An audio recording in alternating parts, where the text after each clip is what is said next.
યશસ્વી વડાપ્રધાન નરેન્દ્ર મોદી સાહેબનું 5 જૂનના રોજ દમણમાં આગમન થવાનું હોય, જેના માટે જનતામાં જબરદસ્ત ઉત્સાહ. પ્રશાસક પ્રફુલ્લ પટેલ સાહેબ, પ્રશાસનના અધિકારીઓ મોદી સાહેબના કાર્યક્રમને સફળ બનાવવા સતત ખડે પગે.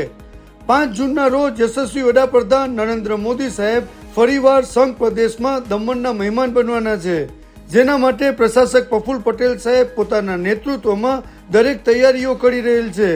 પ્રશાસક પ્રફુલ્લ પટેલ સાહેબના દિશા નિર્દેશ અને નેતૃત્વમાં આ કાર્યક્રમ ભવ્ય રીતે ઉજવવા અને મોદી સાહેબની સંઘ પ્રદેશમાં કૃપાદ્રષ્ટિ બનાવી રાખવા પ્રશાસનના દરેક અધિકારીઓ અને કર્મચારીઓ સતત ખડે પગે રહી અને સુંદર આયોજન કરી રહ્યા છે.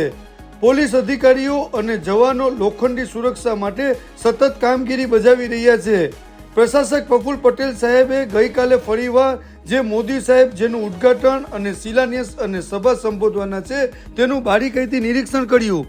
વડાપ્રધાન મોદી સાહેબ દમણની વિઝિટમાં 3000 કરોડથી પણ વધુના વિકાસના કામોનું ઉદ્ઘાટન અને શિલાન્યાસ કરશે, જેમાં 97 કરોડના ખર્ચે એરપોર્ટ તેમજ 300 બેડની ક્ષમતાવાળું મરવત સરકારી હોસ્પિટલ અને મોટી દમણ અને નાની દમણને જોડતું સિગ્નેચર બ્રિજનું ઉદ્ઘાટન કરશે. આ ઉદ્ઘાટન થયા બાદ સંઘ પ્રદેશ આંતરરાષ્ટ્રીય સ્તરે ખ્યાતિ પામશે. છેલ્લા 10 વર્ષમાં પ્રશાસક સાહેબના અથાગ પ્રયાસ અને દિવસ રાતની મહેનત બાદ દમણ, દીવ, દાદરાનગર હવેલી અને લક્ષદ્વીપમાં જબરદસ્ત વિકાસ થયો છે. દેશના વડાપ્રધાનની આ 8મી વિઝિટ હોય, જે એ દર્શાવે છે કે વડાપ્રધાનને સંઘ પ્રદેશની જનતા ખૂબ જ પ્રિય છે.